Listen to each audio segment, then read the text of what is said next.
네, 안녕하세요. 성화로 알아보는 예수님의 생애 바이블 갤러리입니다. 저는 이세라 지니아가다고요. 저는 최강희 마테오 신부입니다. 안녕하세요, 신부님. 안녕하세요. 반갑습니다. 반갑습니다. 정말 반가우신지요?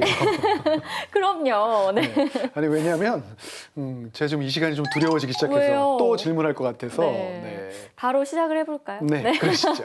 지난 시간 네. 복습부터 해볼까요, 신부님? 복습과 숙제검사. 숙제가 없어. 지난 시간은 저희가 성모님과 요셉 성인이 잃으셨던 예수님을 성전에서 찾으신 사건을 주제로 이야기를 나눠봤습니다. 그렇죠. 네. 성전에서 율법학자들과 이야기를 나누고 계신 소년 예수님을 그린 알브레이트 듀러의 율법학자들 사이의 그리스도를 소개해드렸고요. 네네. 이 성화에서 율법학자들이 예수님에게 보였던 반응이 굉장히 제각각이었던 것, 그렇죠. 다양하게 표현되어 있던 것, 네. 존경이나 감동, 혹은 불신, 혹은 의심, 질투를 느낀 사람들, 뭐 이렇게 다양한 예수님을 향한 당시의 다양한 반응이기도 했다. 뭐 이런 점들을 우리가 정리를 좀 해봤었고요. 네, 맞습니다. 그러면 나는 그 예수님 앞에서 혹은 예수님의 말씀 앞에서 어떤 반응을 보이고 있는지를 묵상해보자라고 말씀을 드렸었죠. 지니아가 다 생각해봤나요?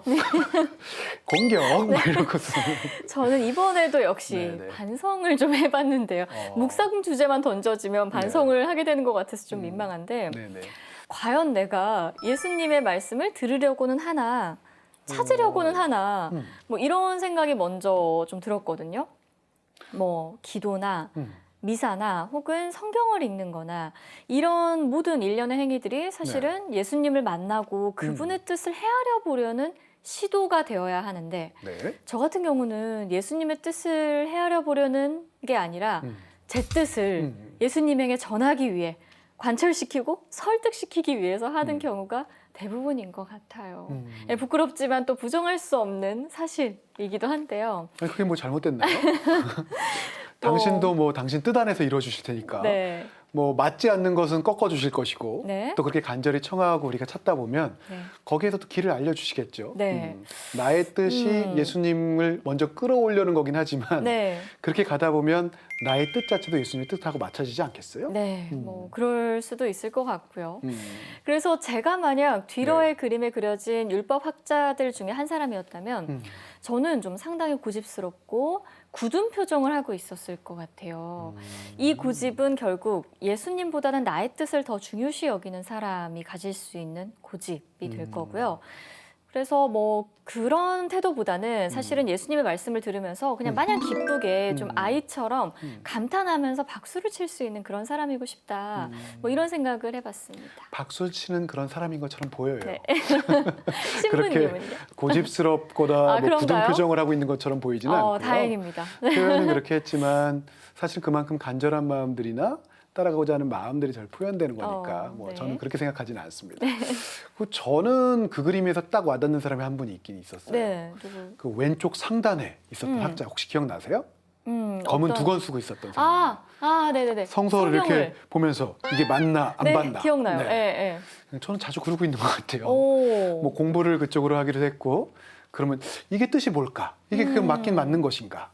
이걸 그럼 어떻게 설명해야 되나? 이런 부분들에 더 집착하고 있고 사실 그보다 더 중요한 것보다는 거기에 머무르고 있는 게 제 모습이 아닐까 이런 생각이 좀 들었습니다. 네, 알겠습니다. 네네. 우리 둘 다 지난 시간의 숙제는 좀 네. 성실하게 한 걸로 그렇게 정리를, 뭐 정리를 시청자분들도 그렇게 느낄지는 네. 모르겠으나 일단은 그렇게 그렇게 좀 정리를 해보죠. 정리를 해볼게요. 네네. 네. 그러면 오늘의 주제로 이야기를 넘어가 볼게요. 네네. 오늘 함께 이야기를 나눠볼 주제는요. 네. 성가정입니다. 저희가 지난번에도 성가정에 대해서 좀 이야기했었던 맞습니다. 것 같은데요. 6화였던 것 네네. 같아요. 네네. 우리가 6화에서 나눴던 그 주제가 성모님과 아기 예수님이었거든요. 네네.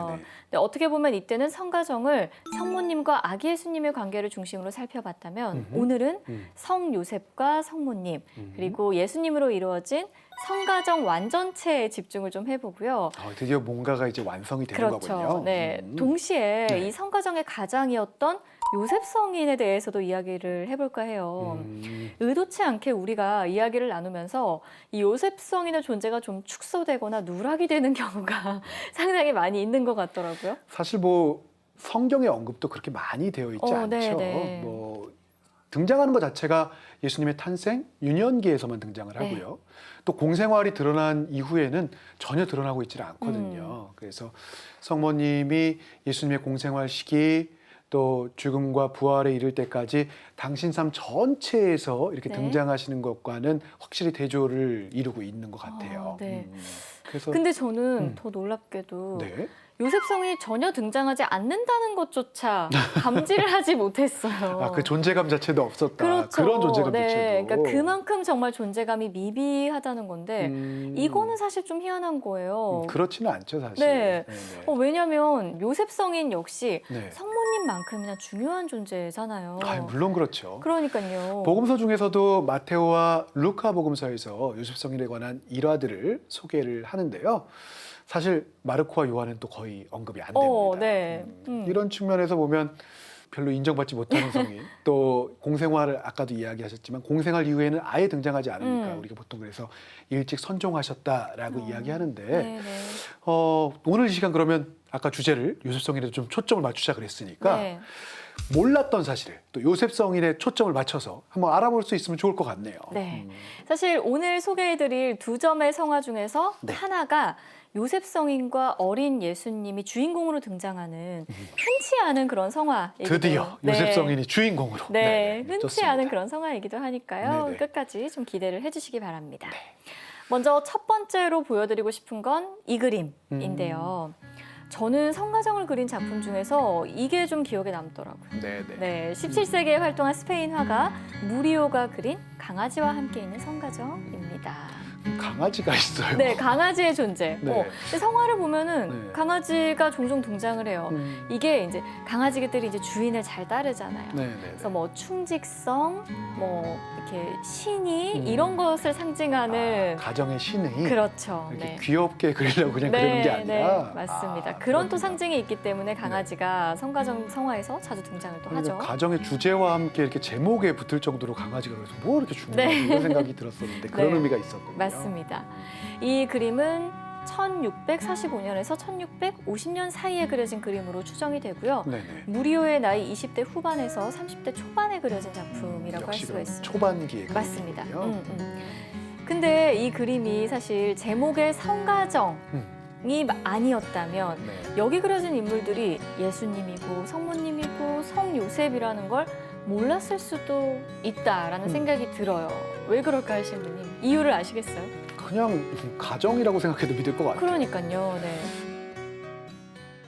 이 성화에서 인물들을 한 번에 알아볼 수 없었던 이유는 제 생각에는 이 성화에는 꼭 있어야 할 것들이 없네요. 네. 음. 뭘까요? 보통의 성화라면 성가정이 됐든 성화들이면 필수적으로 사실 후광이 그려지잖아요. 맞습니다. 여기는 네. 후광이 아무도 안 그려져 맞아요. 있네요. 예. 보통 성인들에는 그냥 후광, 이 동그란 환을 하나 그려놓고 예수님께는 예수님에게도 그 환을 그려놓을 때도 있고 혹은 예수님께는 후광 안에 십자가를 표시하는 네. 그러한 표시를 하기도 하는데 여기는 그런 표현이 전혀 없네요. 네. 마치 그냥 그 시대의 일반적인 가정의 모습을 그려놓은 것 같아요. 네, 그렇죠. 네. 그러니까 무리오는 이분이 예수님이다 또는 이분들이 성인이시다 이런 것들을 알려주는 표지와도 같았던 후광을 과감하게 지워버립니다. 네. 왜 그랬을까요? 그러니까요. 그러니까 게다가 지금 세 분 모두 네. 당시 서민들이 입었던 옷을 또 그대로 입고 있고요. 성모님이 짚고 계신 물레나 요셉 성인의 뒤로 보이는 목공 기구들도 모두 당시 사람들이 실제로 쓰던 것들이었어요. 네. 그러니까 그 시대 사람들의 그 환경을 그대로 맞습니다. 화풍 안에, 그림 안에, 성화 안에 담아놨다. 그런 거죠. 네. 그러니까 결국 무리오가 성가정의 모델로 그린 거는 결국은 평범한 우리 이웃의 모습이었던 거죠. 네, 이건 왜 그랬을까요, 신부님? 어떤 의도가 있었을까요? 그런 그림들, 성화들 많이 볼 수 있잖아요. 네네. 꼭 이런 장면이 아니라 할지라도 이게 너무 머나먼 얘기가 아니라 네. 우리가 지금 살고 있는 이 시기, 네. 이 상황, 네. 거기에서 우리와 똑같은 삶을 살아가면서 네. 당신을 바라보며 살아갔던 네. 그런 가정이다라는 걸 얘기해 주려고 했던 게 아닐까요? 네, 맞습니다. 그거를 이제 성가정과 접목을 시켜보면 네네. 무리오는 아마도 성가정이 우리가 도저히 닮을 수 없고 따라갈 수 없는 특별한 경지에 있는 그런 가정 공동체가 아니라 우리 같은 보통 사람들도 충분히 이룰 수 있고 우리 이웃에서 충분히 볼 수 있는 그런 모습들이잖아요, 지금. 네. 재현할 수 있고 우리도 될 수 있는 게 바로 이룰 수 있는 게 성가정이다. 이런 거를 말하고 싶었던 게 아닐까 싶어요. 그 부분이 굉장히 중요한 부분인 것 같아요. 네. 우리가 흔히 성가정이라고 얘기하면 예수님, 마리아, 성 요셉 그쵸. 이렇게 이야기를 하니까 네네. 너무 완벽한 가정 혹은 아무 근심 네. 걱정도 없고 모든 일이 또 잘 되고 구성원들끼리도 너무 화목하고 그쵸. 다 사랑으로 이해해주고 완전히 완벽하고 이상적인 가정, 이런 가정만 떠올리기 쉬운 것 그쵸. 같은데요. 네. 근데 과연 세상에서 그런 가정이 얼마나 되겠어요? 그런 가정이 존재하기가 사실 네. 오히려 더 힘들겠죠. 네. 그렇게 이야기를 한다고 하면 우리가 성가정을 꿈꾸거나 성가정의 모범을 따른다는 게 너무나 먼 이야기처럼 느껴질 수 있을 것 같아요. 네, 맞아요. 음. 그러면은요, 신부님. 네. 이 성가정의 기준은 음. 뭔지가 저는 좀 궁금해요. 성가정의 기준이요? 네, 기준이 있을까? 사실 저도 성가정이라고 하면 방금 말씀하신 것처럼 그런 이상적인 상태를 떠올리게 되거든요. 뭐 갈등이 없고 서로 사랑으로 모두 다 감싸고 뭐 하느님마다 잘 되고 뭐 이런 것들. 그래서 아, 우리 집은 성가정이 아니구나.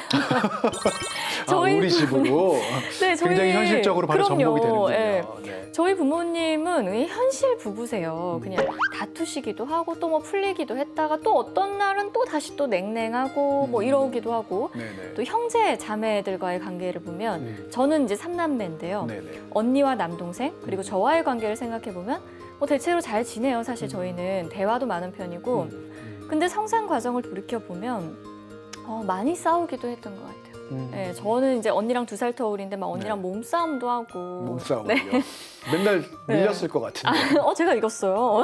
그래요? 근데 뭐 이런 것들을 막 떠올려 봤을 때 근데 이게 또 당연한 것 같아요. 왜냐하면 제가 저 자신과도 불화를 할 때가 많은데 하물며 다른 존재인 아무리 가족이라든지 다른 존재인 그렇죠. 타인이랑은 또 오죽하겠어요. 다른 그럼요. 가족들과 오죽하겠어요.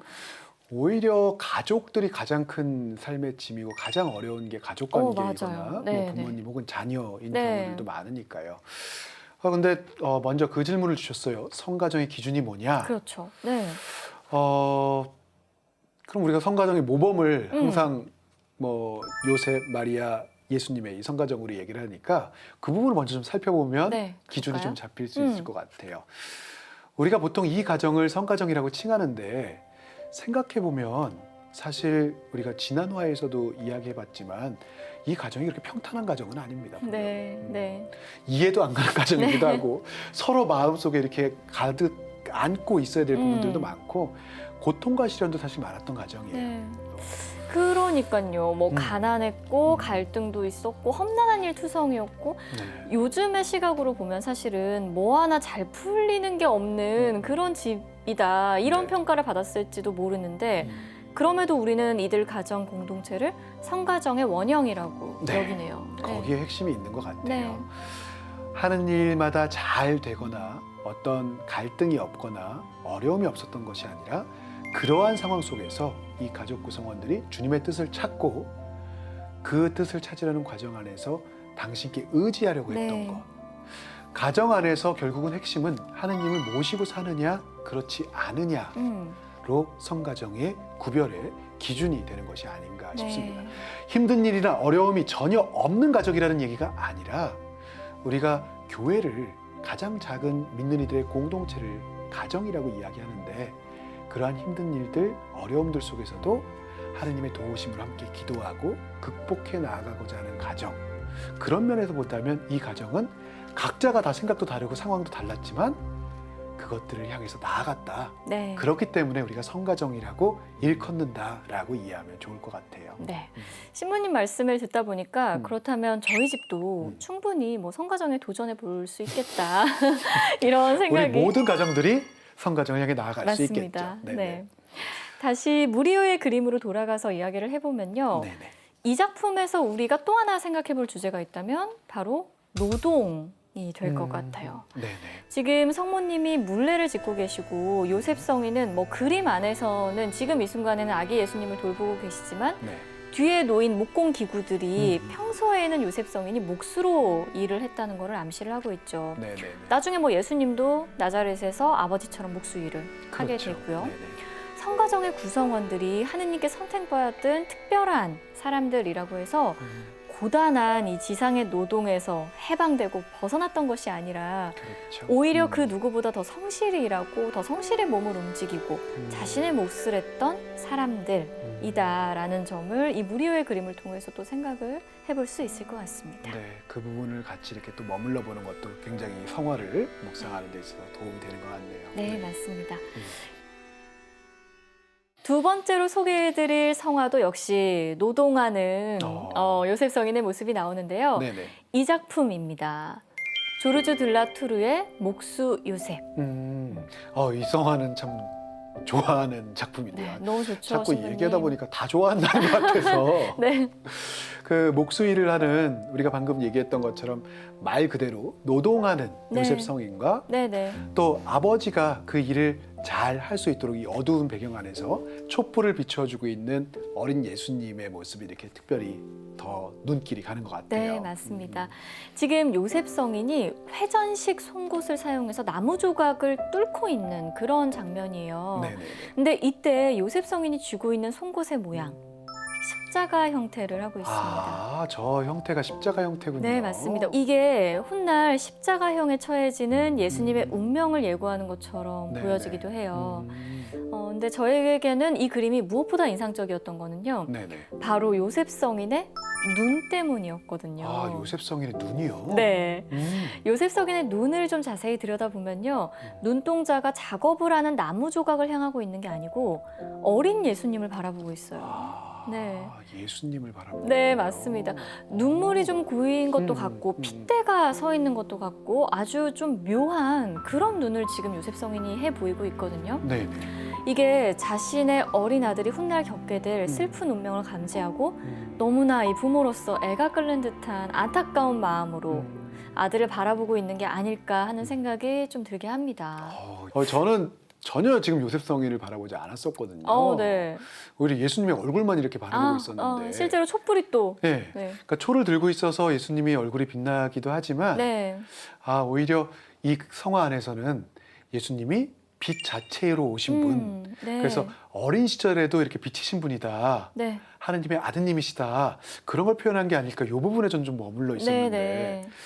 오히려 요셉 성인을 제가 좀 주변인처럼 네. 우리의 시선처럼 그렇게 좀 봤던 면이 있네요. 분명히. 네, 이렇게 화면 전면에 등장을 해도 주변인으로 묻히는 요셉 성인. 이건 저의 문제입니다. 저의 문제. 네. 아니 이 작품에서 분명 히 요셉 성인에게 시선이 갈 거예요. 네, 근데 네. 요셉 성인의 그 눈에 시선을 못 맞췄던 게 네. 저는 굉장히 그게 이제 다가오네요. 근데 제가 이 작품을 인상 깊게 봤던 그 첫 번째 이유는요. 사실은 굉장히 단순했어요. 뭐였냐면 네. 요셉 성인을 이렇게 주인공으로 그린 성화가 생각해보면 정말 많지가 않거든요. 그쵸, 어떠세요, 그쵸. 신부님? 뭐 떠오르는 게 있으세요? 저도 머릿속으로 딱히 떠오르는 게 거의 없는 그렇죠. 것 같아요. 네, 요셉 네. 성인이 주인공으로 있는 성화는 거의 찾기가 쉽지 않은 맞습니다. 것 같습니다. 뭐 성화 중에서 이렇게 요셉 성인을 전면에 주인공으로 내세운 그런 작품이 많지 않기도 하고 네. 그 자체도 이제 놀라운 거긴 한데요. 네네. 근데 그것보다 제가 지금 퍼뜩 든 생각인데 더 놀라운 거는 네. 이건 것 같아요. 제가 아는 한 요셉 성인은 성경 안에서 말을 하는 거를 제가 한 번도 본 적이 없는 것 같아요, 신부님. 아닌가요? 그러네요. 맞나요? 그러네요. 네, 네. 아니 맞습니다. 정확합니다. 네. 아주. 예. 왜 우리 이전에 그 살펴본 대목, 성전에서 그 예수님을 찾으셨던 그 네. 대목에서도 그렇잖아요. 성모님이 예수님을 찾으신 다음에 이런 말을 하잖아요. 내 아버지와 내가 너를 애타게 찾았다. 근데 이런 순간에도 요셉 성인은 내가 애 같았다라고 직접 말을 하지 않고 성모님이 대신 또 요셉 성인의 상태와 심정을 전달을 하고 있어요. 저 지금 갑자기 전율이 좀 돋았어요. 왜요? 어떻게 그렇게까지 지금 정확하게 그 부분을 캐치해냈지 이 생각 때문에 성화뿐만 아니라 이제 성경에서도 그 마지막 그 부분만 조금 제가 눈에 걸리고 네. 네, 사실 요셉 성인이 등장을 안 하지는 않습니다. 네, 네, 근데 그쵸. 보통은 다 3인칭으로 요셉 성인이 어떻게 했다라고 음. 나오지 요셉 성인이 무엇이라고 이야기하는지는 나오지 않는 것 네, 같아요. 네. 심지어 하느님께도 마찬가지거든요. 하느님께서 천사를 통해서 성모님을 아내로 맞아들이라고 할 때도 요셉 성인이 그 말씀을 들었는데 거기서도 요셉 성인은 어떤 말을 하지 않죠. 네. 요셉은 주님의 천사가 명령한 대로 아내를 맞아들였다 이렇게만 되어 있거든요. 그렇네요. 네, 네. 후에 천사가 또 나타나서 성모님과 예수님 데리고서 이제 이집트로 피난 가라 이렇게 얘기했을 때도 요셉은 일어나서 밤에 아기와 그 어머니를 데리고 이집트로 갔다 이렇게만 표현이 되어 있거든요. 네, 그렇네요, 정말. 어떻게 보면 복음사가들이 요셉 성인을 이야기할 때 말하는 자나 또 묻는 자로 표현을 하는 것이 아니라 첫 번째로는 이제 순명하는 분이라는 네, 네. 의미가 좀 강한 것 같고요. 또 한 가지는 행동으로 실천하는 분이라는 그러한 이미지를 또 그러한 부분을 강조하고 있는 것은 아닌가라고 네. 생각이 들어요. 근데 뭐 묵묵하고 음. 순명을 하고 뭐 그런 면모가 참 존경스럽기도 하고 이런데요. 네네. 근데 뭐 약간 답답하기도 하네요, 신부님. 그래요? 근데 뭐든 이제 저는 말로 음. 풀어서 설명을 하고 음. 자기 입장을 분명히 밝히는 걸 좋아하는 저로서는 네네. 아, 참 같이 살기 어려운 남자였겠다 이런 생각이 들거든요. 성모님이 같이 사셨잖아요. 근데 과연 요셉 성인이 그러면 자신의 입장을 분명히 밝히지 않는 그런 사람이었을까요? 뭐 일단 말로는 밝히지 않았던 사람이었던 거는 맞는 것 같아요. 물론 말로 분명하게 네. 밝히지는 않은 것 같아요. 하지만 요셉 성인이 사실 어떻게 보면 요셉 성인이야말로 굉장히 확고하고도 굳건하게 자신의 생각과 입장을 드러내고 살았던 분이라는 생각을 저는 네, 해요. 네. 사실 삶 자체가 그렇잖아요. 임신한 걸 알았어요. 자신은 받아들일 수가 없어요. 네. 근데 그걸 어떻게 받아들이고 살 수 있겠어요? 배신감에 휩싸였을 수도 있고 여러 가지 고민들이 많았을 수도 있고 자존감에도 여러 가지 상처를 입었을 겁니다. 네. 그럼에도 불구하고 천사가 나타나서 이 모든 것이 하느님의 계획인 것을 알려주자 또 다윗의 자손아 두려워하지 말고 마리아를 아내로 맞아들여라 라는 이야기를 듣자 그 이후로 요셉은 모든 오해와 여러 생각들 또 의심들을 버리고 네. 하느님의 말씀을 따라서 갑니다. 네. 그러는 것이 사실은 말이 많지 않았다 할지라도 굉장히 강한 행동들, 확신들, 그렇죠. 또 그럼 신념으로 보여주는 네. 사람이 아니었을까 싶어요. 네. 그리고 또 여기서 한 가지 제가 좀 머물게 되는 부분이 있는데요. 천사가 요셉 성인에게 두려워하지 말라라고 이야기하잖아요. 네. 왜 두려워하지 말라라고 이야기했을까요? 그러게요. 사실 파혼을 하는 데 있어서 요셉 성인이 두려울 거는 없잖아요. 그럼요. 네. 요셉 성인이 두려울 게 없어요. 음. 남성이었던 요셉 성인은 사실 지탄받을 일도 없었고 네. 손가락질을 받을 일도 없었단 말이죠. 그렇다면 이때 천사가 이야기한 두려움은 어떤 두려움일까? 사람들의 시선 혹은 물리적인 여러 조건들에 대한 두려움 이런 것들은 아니었을 것 같습니다. 네. 앞으로 너에게 닥쳐올 많은 고난들을 두려워하지 말라는 어떻게 보면 하느님과 함께하는 예수님의 아버지로서 양부로서의 그 길을 걸어가는 데 있어서 일어날 일들 또 겪어야 될 사건들 상황들 그 놀라운 하느님 역사하심의 순간들 앞에서 두려움을 이야기하는 것은 아닐까.